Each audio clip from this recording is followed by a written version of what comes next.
Okay, so last class में अपन ने mega gametophyte का स्ट्रक्चर देखा था, है ना। मेगा गैमेटोफाइट कैसे बनता है, 7 सेल्ड 8 न्यूक्लिएटेड स्ट्रक्चर, इसको अपन एम्ब्रियो सैक भी बोलते हैं, है ना। क्विक रिवीजन करते हैं एज यूजुअल। ओवरी के अंदर ओव्यूल है, एक भी हो सकता है, बहुत सारे भी हो सकते हैं, है ना। कहाँ पे हो सकते हैं या हो सकता है, तो बेसल कंडीशन में भी हो सकता है, मार्जिनल भी हो सकता है, एक्साइल भी हो सकता है, पैराइटल भी हो सकता है, फ्री सेंट्रल भी हो सकता है, कहीं पे भी हो सकता है, ठीक है। वो अपने लिए इम्पोर्टेंट ही नहीं है इस चैप्टर में, आई मीन नीट के लिए इम्पोर्टेंट है, बॉटनी के लिए भी इम्पोर्टेंट है, इस चैप्टर के लिए इम्पोर्टेंट नहीं है। दूसरा, वो कैसे हो सकता है, तो वो ऑर्थोट्रोपस हो सकता है मतलब सीधा, या हेमीट्रोपस हो सकता है मतलब 90 डिग्री पे कर्व्ड, या वो एम्फीट्रोपस हो सकता है मतलब ovule as well as embryo sac, ऐसा हॉर्स शू समान कर्व हो जाना, है ना, मुड़ जाना एक्चुअली, ठीक है। मतलब हेमीट्रोपस में तो 90 डिग्री पे बेंड हो रहा है, एम्फीट्रोपस में बेंड तो हो ही रहा है लेकिन उसका शेप भी थोड़ा सा कर्व हो रहा है, ठीक है, ओव्यूल का as well as embryo sac का। उसके बाद 180 डिग्री वाला आएगा अनएट्रोपस, उसका डेटा तुमको बताया ही था, 82% एंजियोस्पर्म्स में वो मिलता है अनएट्रोपस। फिर उसके बाद 270 डिग्री वाला दैट इज कॉल्ड एज कैम्पिलोट्रोपस, और फिर मोर देन 360 डिग्री वाला दैट इज सर्सिनोट्रोपस, है ना। अगेन ये सब चीजें इस चैप्टर के लिए अपने को इम्पोर्टेंट नहीं है, मतलब अब ये इस चैप्टर का हिस्सा है लेकिन इससे अपने को कुछ सीखने को नहीं मिलने वाला, ये तो डेटा है सिर्फ, ये तो मॉर्फोलॉजी टाइप का ही है कि उसका शेप एंड साइज कैसा है, तो वो तो चेंज होते रहेगा species to species. What matters more is कि उसके अंदर क्या हो रहा है। तो ओव्यूल के अंदर क्या है, ओव्यूल मतलब it is bounded by outer and inner integuments, और उसके अंदर है न्यूसेलर सेल्स, उस रीजन को बोलते हैं न्यूसेलस, बराबर। अब उन न्यूसेलर सेल्स में या उस न्यूसेलस के अंदर बहुत सारे डिप्लॉयड सेल्स होती है, बहुत सारी डिप्लॉयड सेल्स होती है ना। अब ये जो डिप्लॉयड सेल्स है इसमें से किसी एक सेल को सिलेक्ट किया जाता है to act as megaspore mother cell. वो माइक्रोपाइल के तरफ वाला सेल रहेगा, उसका साइज बड़ा रहेगा और prominent nucleus and dense cytoplasm, ये एनसीईआरटी का डेटा है, इसको याद रखेंगे। फिर वो मेगास्पोर मदर सेल मियोसिस करके 4 हैप्लॉइड सेल्स बनाएगा, पहले 2 फिर 4, मियोसिस 2 के बाद 4 में से 3 डिस्ट्रॉय हो जाएंगे माइक्रोपाइलर एंड वाले, और कलाजल एंड वाला जो एक रहेगा वो जिंदा रहेगा, उसको बोलेंगे फंक्शनल मेगास्पोर। फिर वो 3 जनरेशंस वाले 3 जनरेशंस के लिए माइटोसिस करेगा, या टाइम्स बोलोगे तो 7 टाइम्स माइटोसिस करेगा, और 8 न्यूक्लियाई तैयार करेगा। ये 8 न्यूक्लियाई माइग्रेट होंगे, 3 एक पोल की तरफ, 3 दूसरे पोल की तरफ, और 2 न्यूक्लियाई सेंटर में, ठीक है। उसके बाद इनके ऊपर सेल वॉल फॉर्मेशन होगा, जो 3 एक तरफ चले गए हैं कलाजल एंड की तरफ, उनके तीनों के ऊपर अलग अलग सेल वॉल फॉर्मेशन होगा, और उनको अपन बोलेंगे एंटीपोडल सेल्स।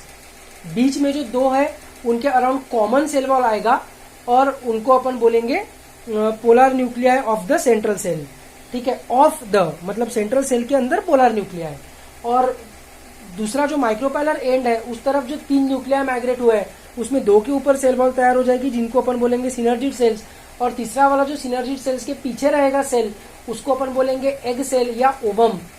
इसके ऊपर सेल वॉल नहीं आएगी, कुछ स्पीशीज में आती भी है अगर, तो वो भी आधी ही आएगी, कंप्लीटली उसको कवर सेल वॉल से नहीं किया जाएगा, नहीं तो फिर फ्यूजन होना पॉसिबल नहीं है, ठीक है। तो ये जो स्ट्रक्चर बन गया 7 सेल्ड 8 न्यूक्लिएटेड स्ट्रक्चर, इसको अपन बोलते हैं मेगा गैमेटोफाइट या एम्ब्रियो सैक, है ना। अब अपन ने मेल गैमेटोफाइट या पोलन ग्रेन भी पढ़ लिया है, अब अपन ने मेल गैमेटोफाइट या पोलन ग्रेन भी पढ़ लिया है, कैसे होता है, कैसे बनता है, ठीक है। तो अभी ध्यान से एकदम मेरी बात सुनेंगे।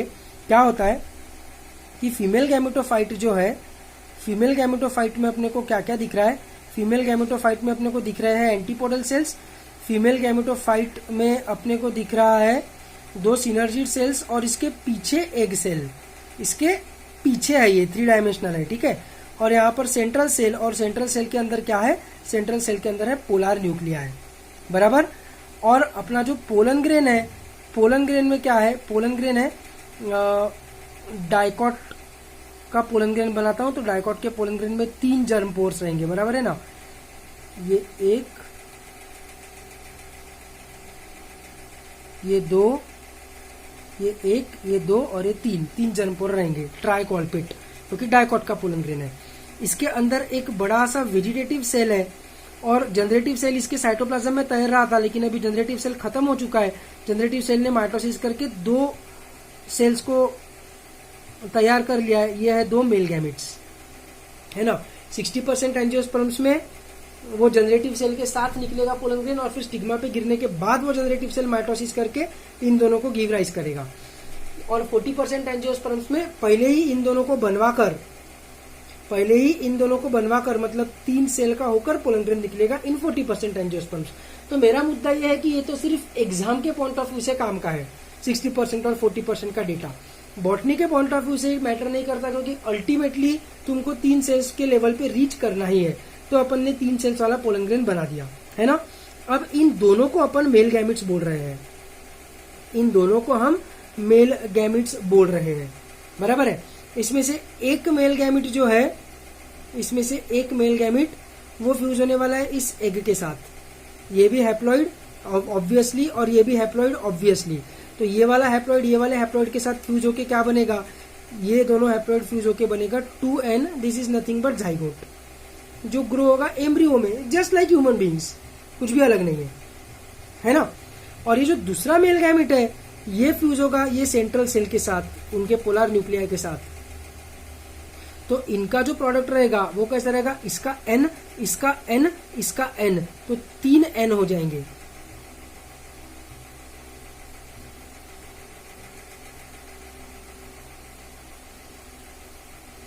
है ना। और ये जो 3n वाला स्ट्रक्चर है, this is nothing but primary endosperm nucleus.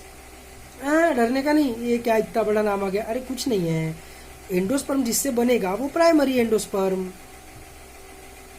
Primary endosperm cell बोलना होगा तो सेल बोलो, लो प्राइमरी एंडोस्पर्म सेल या प्राइमरी एंडोस्पर्म न्यूक्लियस। ये डेवलप होगा इनटू प्रॉपर एंडोस्पर्म। जैसे ये जाइगोट डेवलप होगा इनटू एम्ब्रियो, जैसे ये जाइगोट डेवलप होगा इनटू एम्ब्रियो, तो वैसे ये प्राइमरी एंडोस्पर्म सेल डेवलप होगा इनटू एंडोस्पर्म। क्या बड़ी बात है इसमें, है ना।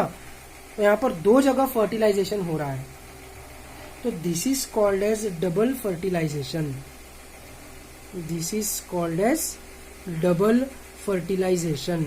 और ये डबल फर्टिलाइजेशन किस चीज को इन्वॉल्व करता है, तो एक तो डबल फर्टिलाइजेशन के अंदर सिनगैमी होता है, मतलब ये वाला, ये सिनगैमी है, मतलब नॉर्मल जाइगोट फॉर्मेशन।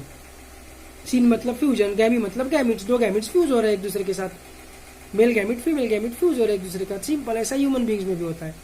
और दूसरी चीज डबल फर्टिलाइजेशन में जो होती है वो है ट्रिपल फ्यूजन।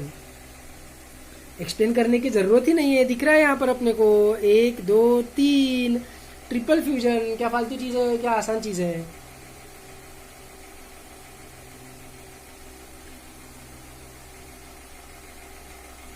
समझे क्या, है ना। इसलिए इसके अंदर 2 मेल गैमेट्स है। ये सब मैंने प्लांट किंगडम के वक्त पढ़ाया था, लेकिन ऑब्वियस सी बात है यार, तुमको तब मुश्किल गया होगा बहुत, तो बहुत डिफिकल्ट लगा होगा। आई टोटली एडमिट, तुम्हारी गलती नहीं है उसमें, क्योंकि उसमें क्या है कि एक तो नया नया सेल डिवीजन पढ़ा रहता है बच्चों ने 11th में, तो एकदम से हैप्लॉइड डिप्लॉइड वो क्या, haploid diploid triploid, haploid diploid triploid, बेचारों को कंफ्यूज हो जाता है। दूसरी बात क्या हो जाती है कि अभी कैसा अपन ने एक दिन सिर्फ मेल गैमेटोफाइट पढ़ा, एक दिन सिर्फ फीमेल गैमेटोफाइट पढ़ा, तो आराम से धीरे धीरे वो डोज मिलता है, तो वो बहुत आसान लगता है। तब क्या अपन एक दिन में फटाफट निपटा देते हैं, क्योंकि रिप्रोडक्शन इन प्लांट्स तो पढ़ना नहीं होता है, बस वो एंजियोस्पर्म्स का एक पेज जो है एनसीईआरटी में प्लांट किंगडम का, वो समझाने के लिए ये सब बताना पड़ता है। तो बहुत ज्यादा कम समय में बहुत ज्यादा इन्फॉर्मेशन हो जाती है। That is another reason it can be found difficult.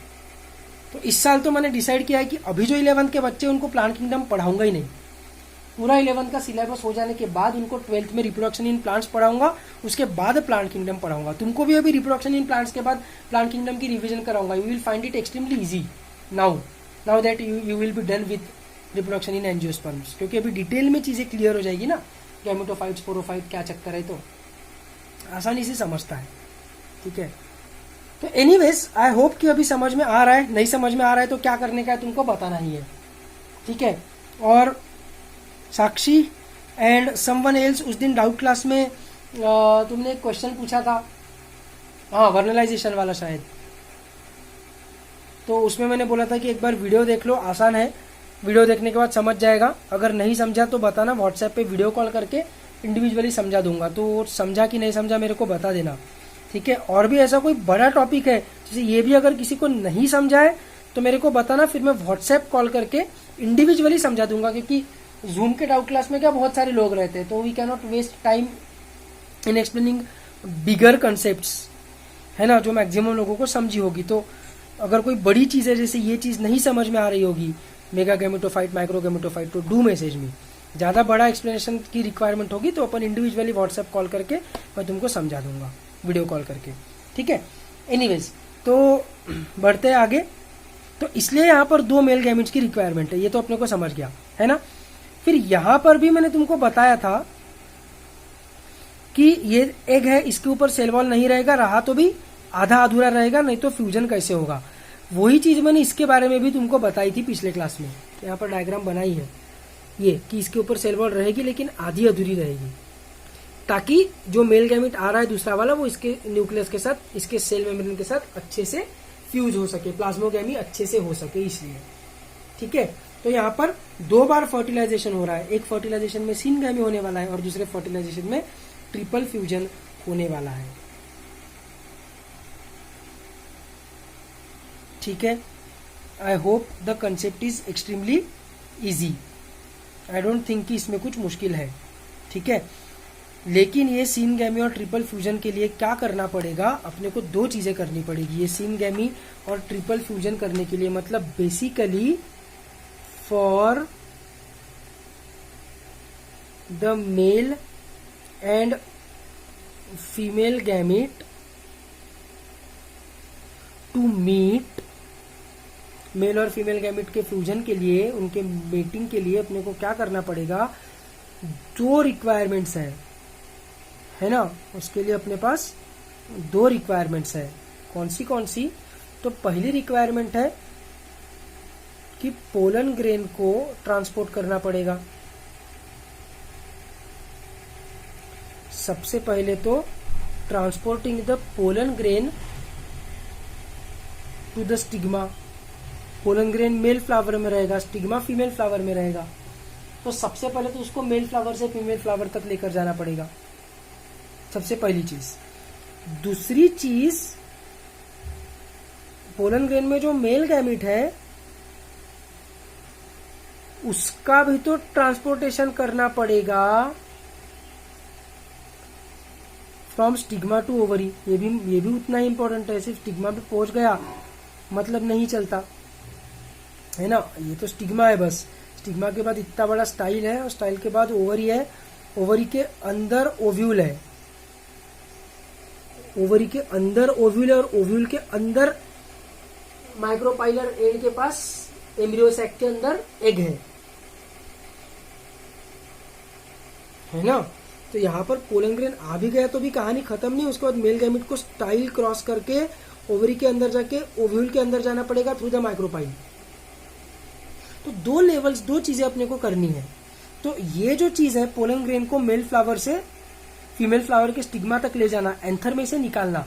Anther में से निकालने के लिए एंथर का डेहिसंस होना जरूरी है ना। तो डेहिसंस में सबसे ज्यादा रोल किसका पड़ा है, एंडोथीसियम का। क्योंकि एंडोथीसियम क्या करता है, तो वाटर को एब्जॉर्ब करके बर्स्ट हो जाता है और फिर बर्स्ट होके पोलन ग्रेन्स को बाहर निकालता है ना। और फिर पोलन ग्रेन अलग अलग मीन्स के थ्रू, कीड़े के थ्रू, बाकी बर्ड्स के थ्रू, हवा के थ्रू, पानी के थ्रू फीमेल फ्लावर के स्टिग्मा तक पहुंचता है।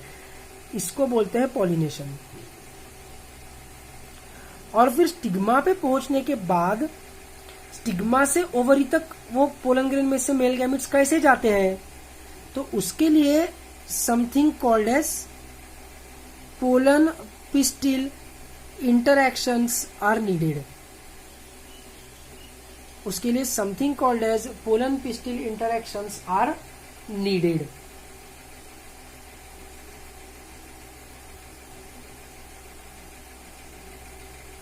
ठीक है, I hope this is simple, not a big deal here.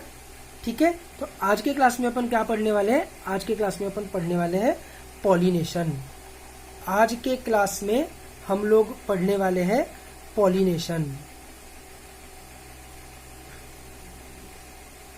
ठीक है। तो पॉलिनेशन क्या है? तो पॉलिनेशन है पोलन ग्रेन्स का transport to the from the male reproductive parts that is anther pollen sac to the stigma of the female flower. बराबर है। तो ये जो पॉलिनेशन है इसके कुछ प्रकार है।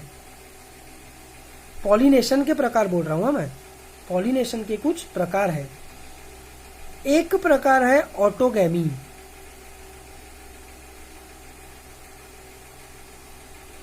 और दूसरा प्रकार है जीनोगैमी। ऑटोगैमी में क्या होगा कि pollen grain of the same flower falls on the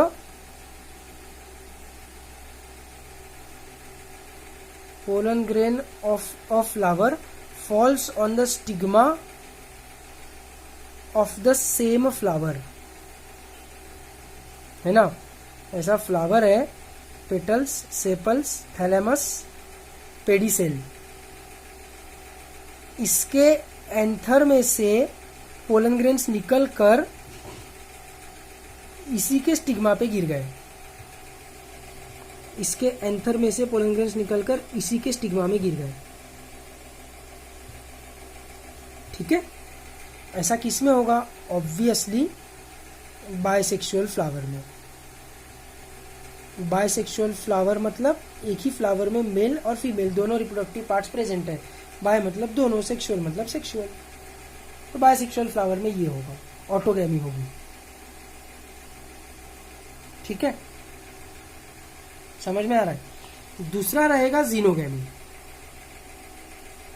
xenogamy, अच्छा ऑटोगैमी के लिए नॉर्मल वर्ड, ऑटोगैमी तो कूल वर्ड है, इसके लिए नॉर्मल वर्ड है सेल्फ पॉलिनेशन। और जीनोगैमी तो कूल वर्ड है। अपन जीनोगैमी, अभी लॉकडाउन है, सब घर में बैठे हुए हैं, घर में जीनोगैमी जीनोगैमी घूमते हुए बोलते हुए अगर अपन घूमे तो इज्जत बढ़ जाएगी घर में एकदम कि बाप रे क्या खतरनाक टेक्नोलॉजी, मेरा बच्चा पढ़ रहा है, ऐसा लगेगा सबको घर में। कुछ तो भी बोल रहा है जीनोगैमी, लेकिन कोई बड़ी बात नहीं है, अपने को पता है this is nothing but cross pollination, है ना। इसमें क्या होगा कि the pollen grain of a flower falls या gets deposited on the stigma of another flower. Simple, on the stigma of another flower, है ना। Petals, sepals, thalamus, pedicel. Petals, sepals, thalamus, pedicel.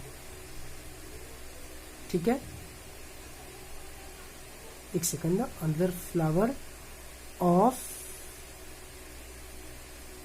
Another plant. इसके anther से pollen grains निकले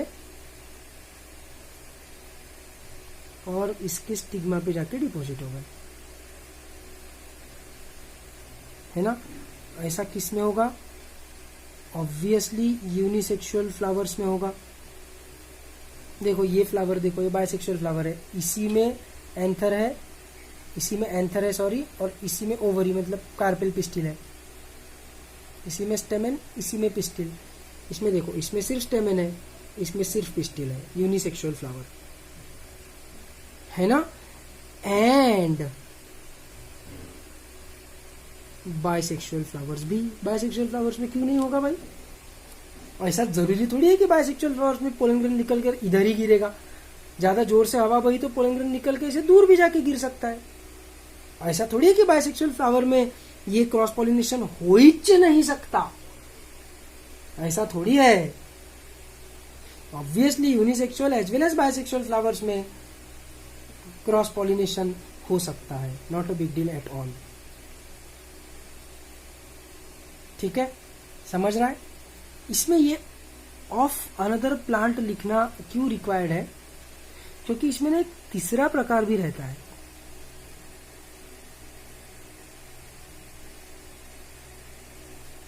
गिटेनोगैमी। इसमें क्या होता है, तो pollen grains of a flower fall on stigma of another flower.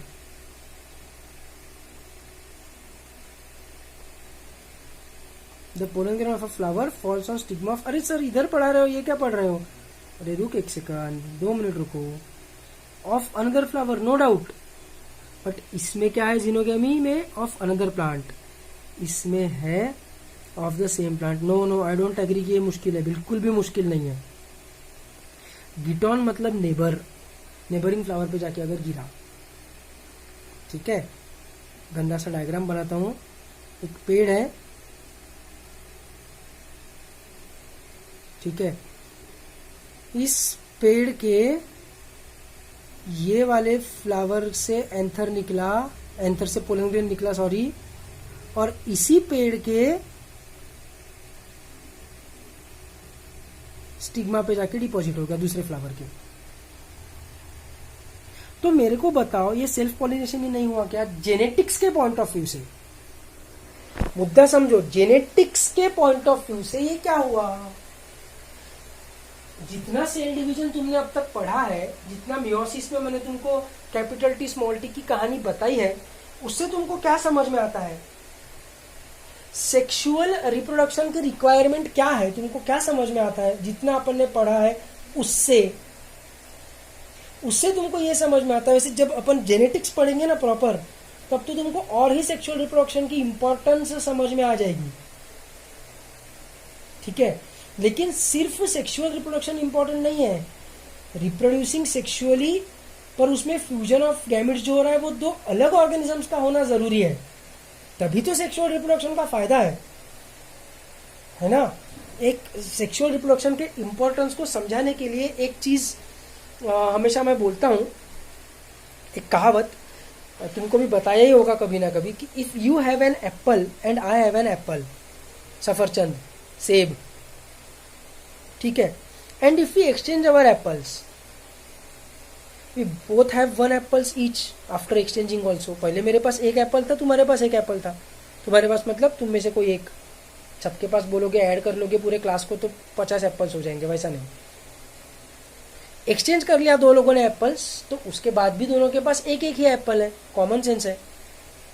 But if you have an idea and I have an idea, and if we exchange those ideas, now we both have 2 ideas each, क्योंकि मेरी idea तो मेरे पास रहेगी, अब तुम्हारी idea भी मेरे पास आ गई, तुम्हारी आइडिया तो तुम्हारे पास रहेगी, मेरी आइडिया भी अब तुम्हारे पास आ गई, है ना। आइडियाज के एक्सचेंज क्यों इंपॉर्टेंट है, क्यों अच्छी बातें अपन ने करनी चाहिए, क्यों अपन ने बिग बॉस नहीं देखना चाहिए, और क्यों अपन ने अच्छी किताबें पढ़नी चाहिए, उसका ये रीजन है सीधा सीधा, है ना। आइडियाज एक्सचेंज होनी चाहिए, आइडियाज डिस्कस होनी चाहिए, क्योंकि वो उसके एक्सचेंज से इवोल्यूशन होगा, आइडियाज बढ़ेगी, है ना।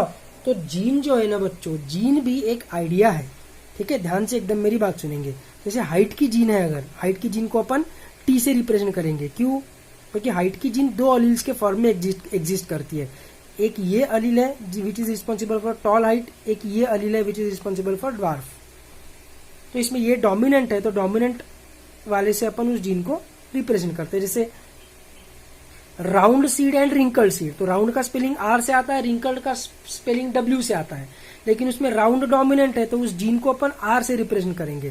तो capital R is responsible for round seed, small r is responsible for wrinkled seed, है ना। अब अपने को क्या होता है पता है, एक ऑर्गेनिज्म ऐसा है, एक ऑर्गेनिज्म ऐसा है, इनका अगर मेटिंग हुआ तो ये कोई तो भी एक ही क्रोमोसोम देगा, है ना। एक तो सपोज हाइट की जीन पायसम सटाइवम के 6 क्रोमोसोम पे रहती होगी, सपोज, मेरे को नहीं पता कौन से क्रोमोसोम पे रहती है, मैं क्या बोल रहा हूं, सपोज 6 क्रोमोसोम पे रहती है, सपोज, ठीक है। तो ये जो पायसम सटाइवम के प्लांट है, इसके पास 2 6 क्रोमोसोम है, एक इसके फादर से आया हुआ, एक इसके मदर से आया हुआ, इसमें से कोई तो भी एक 6 क्रोमोसोम ये देगा। मतलब जो भी स्पर्म, जो भी मेल गैमेट फ्यूज होगा, उसमें एक तो ये वाला 6 क्रोमोसोम जाएगा या फिर ये वाला 6 क्रोमोसोम जाएगा। ये वाला 6 क्रोमोसोम गया अगर, तो नेक्स्ट जनरेशन को इसने कैपिटल टी डोनेट किया, ऐसा अपन बोलेंगे। ये वाला 6th क्रोमोसोम अगर गया तो इसने, इस ऑर्गेनिज्म ने नेक्स्ट जनरेशन को कैपिटल टी डोनेट किया, ऐसा अपन बोलेंगे। क्योंकि इसके पास हाइट की जीन के लिए सेम ही अलील है, इसने कोई भी क्रोमोसोम भेजा। मेरे यार कंफ्यूजन तुम्हारा मेरे को दिख रहा है, यहां से मेरे मोबाइल पे तुम्हारा चेहरा दिख रहा है, मेरे को कंफ्यूज्ड चेहरा दिख रहा है। देखो, ये क्रोमोसोम 8 फादर से मिला हुआ इस पायसम सटाइवम को, ये क्रोमोसोम 7 फादर से मिला हुआ इस पायसम सटाइवम को, ये क्रोमोसोम 2 मदर से मिला हुआ इस पायसम सटाइवम को, ये क्रोमोसोम 6 मदर से मिला हुआ इस पायसम सटाइवम को, ये क्रोमोसोम, वैसे क्रोमोसोम साथ ही रहते हैं उसमें पायसम सटाइवम में, इसमें कोई दूसरा नंबर लिख लेता हूं, लो 4। ये क्रोमोसोम 1 है, फादर से मिला हुआ इस पायसम सटाइवम को। अभी इसी पायसम सटाइवम को दूसरे पेरेंट से मिला हुआ अगेन क्रोमोसोम नंबर 4, इसी पायसम सटाइवम को ये जिस पेरेंट से मिला है उसके अलावा दूसरे पेरेंट से मिला हुआ क्रोमोसोम 7, उसके अलावा दूसरे पेरेंट से मिला हुआ क्रोमोसोम 6। ऐसा मेटाफेज में डबल मेटाफेजिक प्लेट तैयार हो जाएगी मियोसिस 1 में, बराबर। अब ये अलग सेल में चले जाएगा, ये अलग सेल में चले जाएगा, बराबर। फिर ये सेल में जो गया है इसका फर्दर मियोसिस 2 होने के बाद ये टूटेगा, ये टूटेगा, और इससे और 2 सेल्स बन जाएगी, इससे और 2 सेल्स बन जाएगी, मतलब टोटल 4 सेल्स बन जाएगी, है ना। अच्छा, क्रॉसिंग ओवर हुआ है, मैं मानता हूं, आई एडमिट की क्रॉसिंग ओवर हुआ है। तो इधर वाला कैपिटल टी इधर आ गया और इधर वाला स्मॉल टी इधर आ गया, है ना। ओरिजिनली फादर से आए हुए क्रोमोसोम 6 पे कैपिटल टी और कैपिटल आर था, तो यहां पर भी कैपिटल टी कैपिटल आर था, क्योंकि ये वाला क्रोमेटिड इस क्रोमेटिड की कॉपी है। और ये मदर से आया हुआ जो क्रोमोसोम 6 था, इसके ऊपर स्मॉल टी स्मॉल आर था, तो ऑफकोर्स इसके ऊपर भी स्मॉल टी स्मॉल आर रहेगा, क्योंकि ये वाला क्रोमेटिड ये वाले क्रोमेटिड की कॉपी है, ऑब्वियसली। लेकिन क्रॉसिंग ओवर होने के कारण ये स्मॉल टी इधर चलेगा, कैपिटल टी इधर आ गया। सिर्फ इसी क्रोमेटिड का, चारों क्रोमेटिड पे क्रॉसिंग ओवर नहीं होता है। क्रॉसिंग ओवर सिर्फ इसके एक क्रोमेटिड पे और इसके एक क्रोमेटिड पे होता है ना। तो अब क्रॉसिंग ओवर होने के बाद ये सेपरेट हो गए, फिर मेटाफेज 1 में ये सेट अलग सेल में चले गया, ये सेट अलग सेल में चले गया, है ना।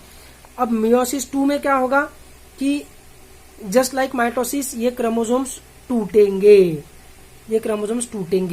तो ये 6th क्रोमोसोम भी टूट के इससे और 2 सेल्स बनेगी, ये वाला भी टूट के मियोसिस 2 में इससे और 2 सेल्स बनेगी। तो क्रोमोसोम 6 को लेकर ये वाले सेल में गया रहेगा कैपिटल टी कैपिटल आर, ये वाले सेल में गया रहेगा, इधर का स्मॉल टी ऊपर चले गया ना, तो स्मॉल टी कैपिटल आर, ये वाले सेल में गया रहेगा, इसका कैपिटल टी इधर आ गया ना, तो कैपिटल टी स्मॉल आर, और ये वाले सेल में गया रहेगा originally small T small R. तो 2 जीन्स को अगर तुम कंसिडर करोगे तो 4 प्रकार के स्पर्म्स तैयार हुए हैं, अगर तुम 2 जीन्स को कंसिडर करोगे तो। लेकिन अगर तुम एक ही जीन को कंसिडर करोगे तो इसमें है कैपिटल टी, इसमें है स्मॉल टी, है ना, क्योंकि ये स्मॉल टी ऊपर चले गया। इसमें है कैपिटल टी क्योंकि ये कैपिटल टी इधर आ गया था, इसमें स्मॉल टी ओरिजिनल। आर को अगर तुमने कंसिडर ही नहीं किया तो भले नंबर ऑफ स्पर्म्स 4 है लेकिन प्रकार तो 2 ही है ना। एक ही जीन को अगर कंसिडर किया तो एक तो कैपिटल टी वाला स्पर्म या फिर स्मॉल टी वाला स्पर्म, सिंपल। एक ही जीन को कंसिडर किया तो ज्यादा से ज्यादा 2 ही प्रकार के स्पर्म्स बन सकते हैं। 2 जीन्स को कंसिडर किया तो 4 प्रकार के स्पर्म्स बन सकते हैं। 3 जीन्स को कंसिडर किया तो 8 प्रकार के स्पर्म्स बन सकते हैं। नंबर तो एक सेल से तो 4 ही स्पर्म्स बनेंगे, नंबर छोड़ दो, प्रकार बोल रहा हूं मैं, प्रकार, मैथमेटिकली, थ्योरेटिकली, ठीक है। तो भले ही नंबर 4 बने स्पर्म के, लेकिन प्रकार अगर एक ही जीन को कंसिडर कर रहे हो, सिर्फ हाइट की जीन को कंसिडर कर रहे हो, तो एक तो कैपिटल टी वाला स्पर्म रहेगा, नहीं तो स्मॉल टी वाला स्पर्म रहेगा, सिंपल। वो भी क्यों? क्योंकि इसको एक पेरेंट से अलग अलील मिला था हाइट की जीन का, दूसरे पेरेंट से अलग अलील मिला था हाइट की जीन का, इसलिए अगर दोनों पेरेंट से सेम ही अलील मिला होगा तो क्रॉसिंग ओवर करने से भी कुछ फर्क नहीं पड़ेगा, कुछ भी करके कैपिटल टी ही जाएगा, है ना। और ये वाले पेरेंट से भी कुछ भी करके स्मॉल टी ही आएगा, क्रॉसिंग ओवर हो ना हो फर्क ही नहीं पड़ता है। लेकिन ये जो ऑर्गेनिज्म है, इस ऑर्गेनिज्म में एक नया जीनोटाइप तैयार हो गया कि नहीं, एक नया कॉम्बिनेशन तैयार हो गया कि नहीं, अब तुम बोलोगे सर क्या फर्क पड़ा यार नया कॉम्बिनेशन तैयार करके, क्या पका रहे हो, क्या क्या मतलब हुआ नया कॉम्बिनेशन तैयार करके। अल्टीमेटली ये डोमिनेंट है तो ये दिखने वाला तो टॉल ही है, इस पेरेंट से नहीं भी लेता ये अलील तो भी क्या फर्क पड़ता। I agree, what you are saying is admittable, I totally agree with you. इसको कुछ फर्क नहीं पड़ने वाला, ये तो कुछ भी करके टॉल ही रहने वाला है, जस्ट लाइक दिस वन। लेकिन इसके जो बच्चे रहेंगे ना, उनको वो कुछ लोगों को कैपिटल टी देगा, कुछ लोगों को स्मॉल टी देगा, तो इसके बाद वाले जनरेशन में ड्वार्फ ऑर्गेनिजम्स अपने को मिलेंगे। तो वेरिएशन जो है कि कुछ टॉल रहने चाहिए और कुछ ड्वार्फ रहने चाहिए, ये वेरिएशन एंड नहीं होगा, ये वेरिएशन एग्जिस्ट करते ही रहेगा, ये वेरिएशन एग्जिस्ट करते ही रहेगा। समझ में आ रहा है। तुम बोलोगे सर वेरिएशन क्यों चाहिए, उसके लिए इवोल्यूशन पढ़ना पड़ता है।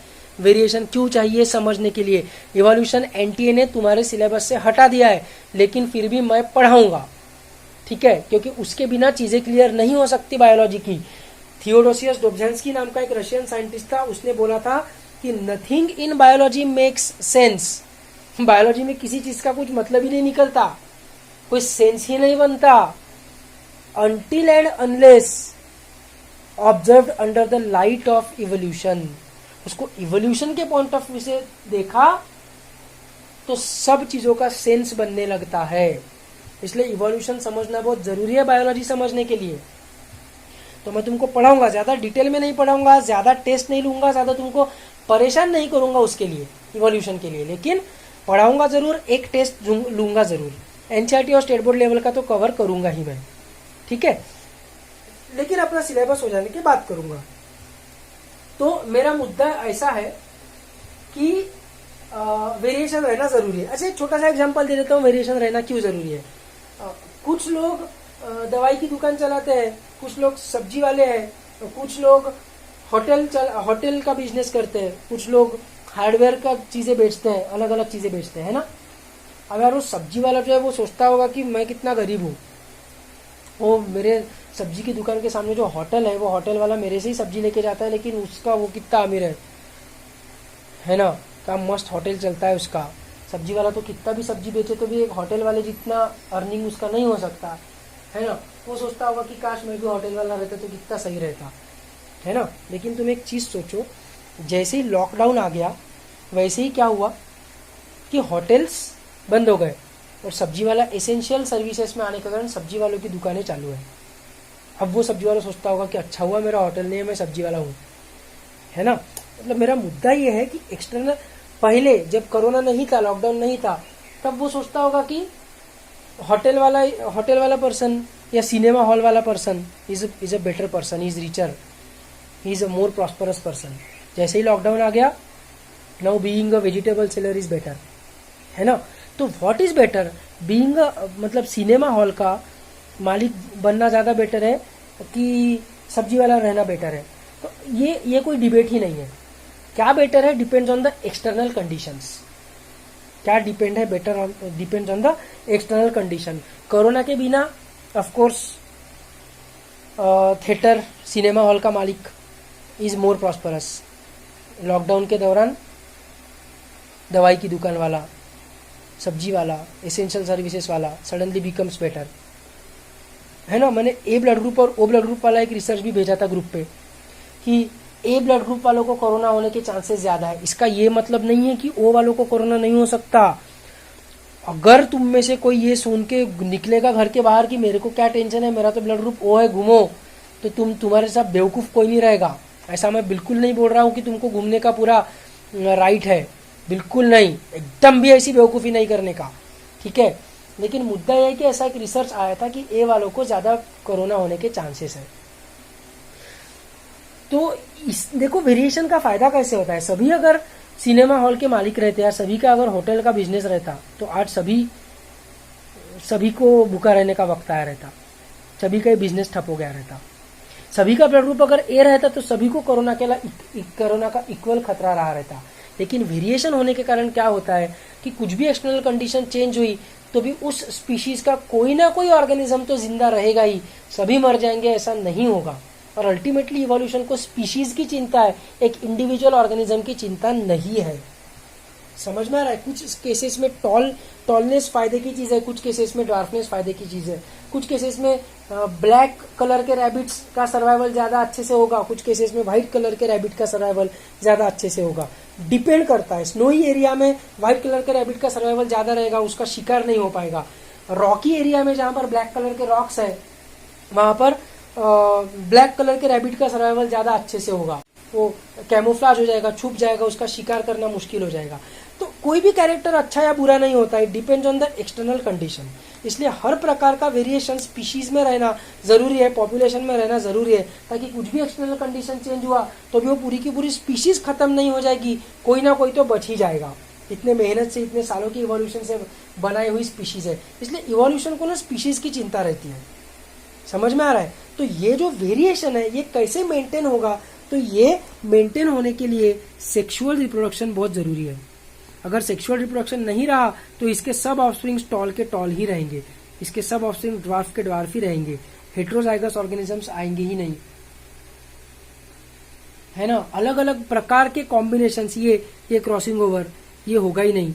फिर सबके सब एक तो कैपिटल टी कैपिटल आर रहेंगे, नहीं तो स्मॉल टी स्मॉल आर रहेंगे।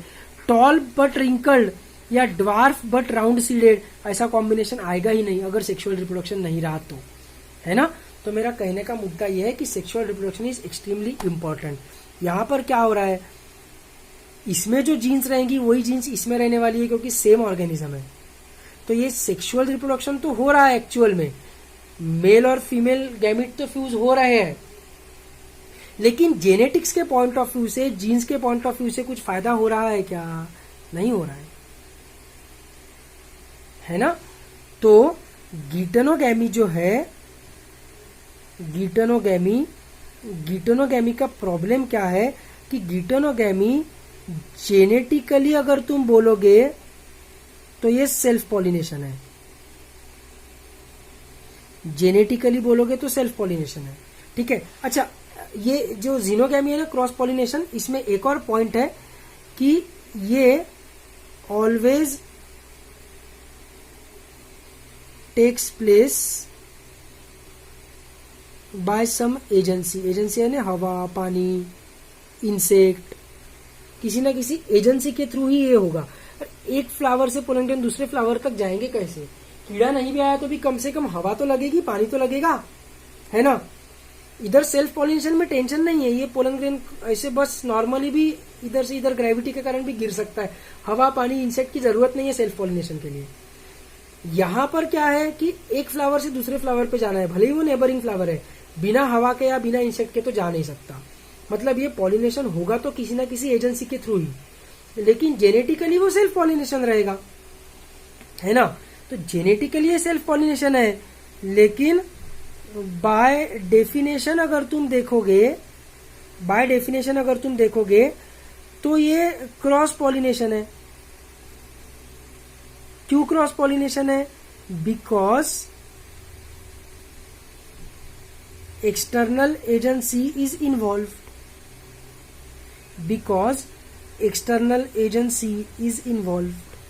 एक्सटर्नल एजेंसी के बिना ये हो ही नहीं सकता। तो जेनेटिक्स के हिसाब से भले ही ये सेल्फ पॉलिनेशन है, लेकिन एक्सटर्नल एजेंसी इन्वॉल्व है, इस डेफिनेशन के हिसाब से क्रॉस पॉलिनेशन है। तो इसको अपन क्या बोलेंगे? इसको अपन बोलेंगे neither self nor cross, this is somewhere between,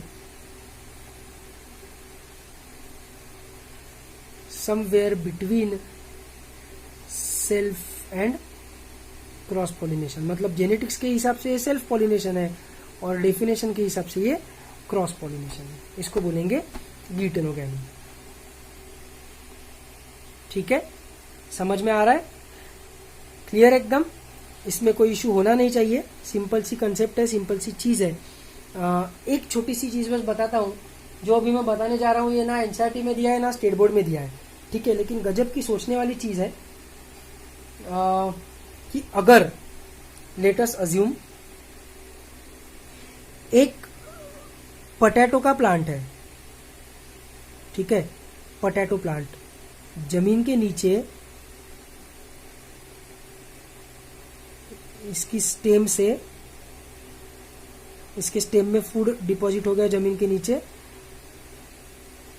potato बन गया। पोटैटो से वेजिटेटिव रिप्रोडक्शन भी होता है, तुमको पता है।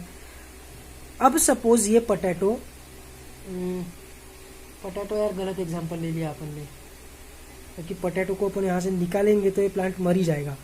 दूसरा कोई एग्जांपल ले लो, ठीक है। सपोज लीफ के थ्रू वेजिटेटिव प्रोपोगेशन करने वाला, जैसे फॉर एग्जांपल ब्रायोफाइलम ले लो, ठीक है। अब इसकी एक लीफ जमीन पे गिर गई, ठीक है। इसकी एक लीफ, क्या टेडपोल बनाया मैंने, इसकी एक लीफ जमीन पे गिर गई और इससे नया प्लांट ग्रो हो गया। क्योंकि अपनों को पता है कि लीफ से वेजिटेटिव प्रोपोगेशन होता है ब्रायोफाइलम में एज वेल एज कैलेनको में ठीक है। तो ये जो प्लांट है इसका जेनेटिक्स पूरा इसके समान रहेगा कि नहीं, क्योंकि वेजिटेटिव प्रोपोगेशन हुआ है, कुछ क्रॉस पॉलिनेशन, कुछ अपना recombination, crossing over, fusion of gametes कुछ भी नहीं हुआ है।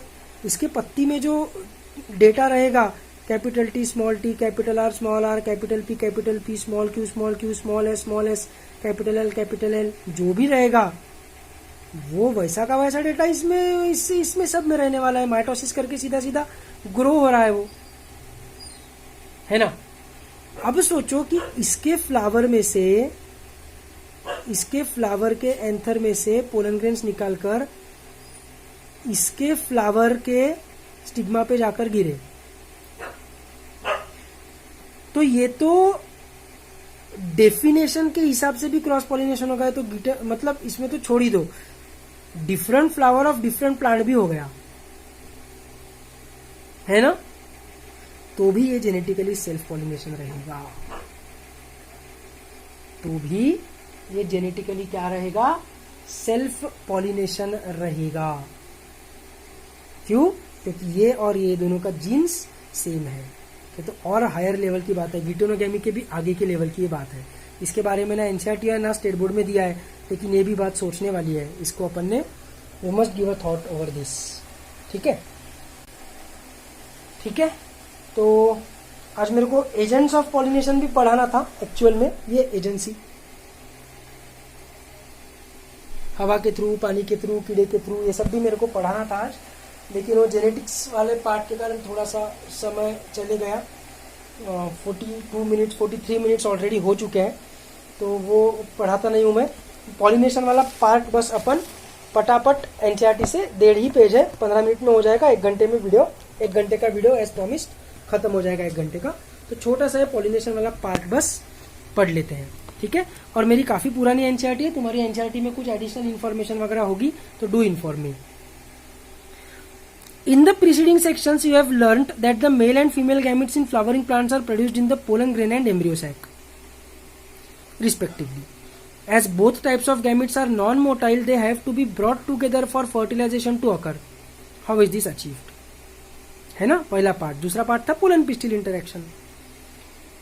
Pollination is the mechanism to achieve this objective. Transfer of pollen grains, which are shed from the anther to the stigma of a pistil, is termed pollination. Flowering plants have evolved an amazing array of adaptations to achieve pollination. They make use of external agents to achieve pollination. Can you list the possible external agents? Obviously. Kinds of pollination. Depending on the source of pollen, pollination can be divided into 3 types. Autogamy. देखो source of pollen कि जो stigma पे जो pollen आया वो कहाँ से आया। In this type, pollination is achieved within the same flower. Transfer of pollen grains from the anther to the stigma of the same flower. Same flower है ना। In a normal flower which opens and exposes the anthers and the stigma, complete autogamy is rather rare. है ना। अभी मैंने थोड़ी देर पहले बोला ना कि बाइसेक्सुअल फ्लावर है, इसका ये मतलब नहीं है कि उसमें सिर्फ ऑटोगैमी होगा, ऐसा नहीं है।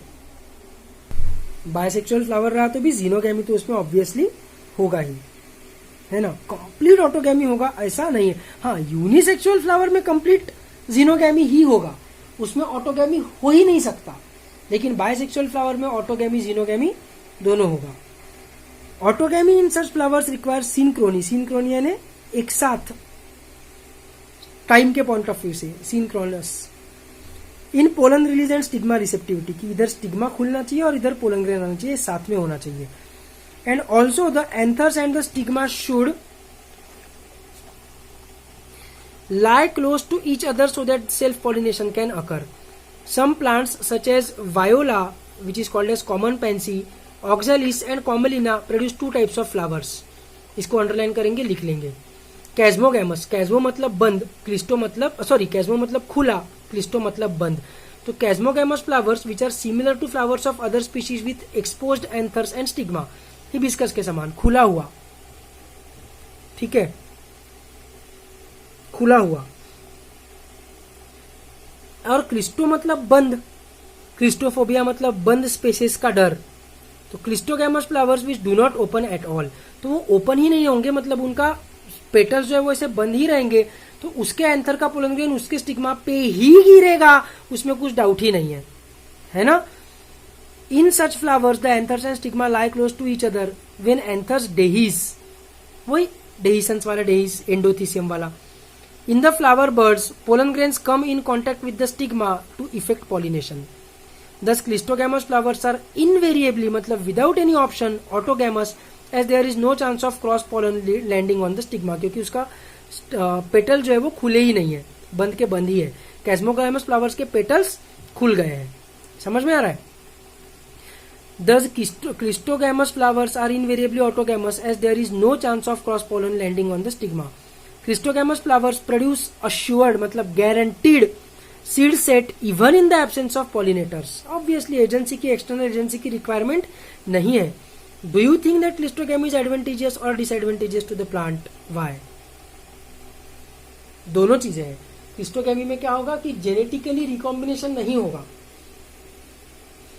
है ना, क्योंकि सेल्फ पॉलिनेशन ही हो रहा है, तो उसके हिसाब से वो डिसएडवांटेजियस है।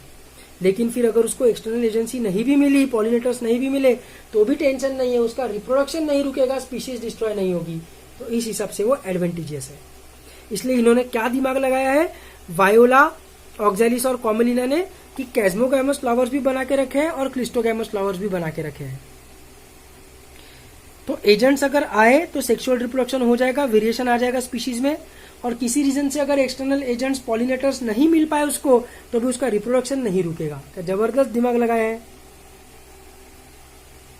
ठीक है। ये देखो, ये पूरे तरीके से खुला हुआ फ्लावर, इसमें क्रॉस पॉलिनेशन हो जाएगा, तो इसमें भी क्रॉस पॉलिनेशन होगा, इसमें नहीं होगा। दोनों कैस्मोगैमस और क्लिस्टोगैमस फ्लावर्स किस में है, तो वायोला में, ऑक्सैलिस में और कॉमेलिना में, ठीक है। तो ये वाई का आंसर भी आसान है। Geitonogamy, transfer of pollens from the anther to the stigma of another flower of the same plant. Although geitonogamy is functionally cross pollination involving a pollinating agent, pollinating agent होने के कारण definition के हिसाब से वो क्रॉस पॉलिनेशन है, but genetically it is similar to autogamy since the pollen grains come from the same plant, ठीक है। और उसके बाद आएगा xenogamy, transfer of pollen grains from anther to the stigma of a different plant. This is the only type of pollination which during pollination brings genetically different types of pollen grains to the stigma. लेकिन वो बुगनविला क्या बोल रहा हूँ, Bryophyllum वाला जो example दिया, उसमें दूसरे प्लांट के ऊपर एंथर जाने के बावजूद भी genetically different type of pollen grain नहीं आएंगे, है ना। वेजिटेटिव प्रोपोगेशन से अगर प्रोपोगेटेड दो प्लांट्स होंगे नेबरिंग, तो ठीक है, क्लियर एकदम। तो नेक्स्ट क्लास में अपन बढ़ेंगे एजेंट्स ऑफ पॉलिनेशन की तरफ, हवा, पानी, कीड़े, ये सब कैसे कैसे पॉलिनेशन करते हैं, क्या करते हैं, all this we will see in the next class. तो आज का क्लास तो बहुत ही इजी था, तो ठीक है, अपने टेस्ट भी है, तो टेस्ट की भी पढ़ाई करते रहेंगे, और कुछ डाउट्स रहे तो पूछते रहेंगे, ठीक है। तो फेयरवेल, गुड बाय।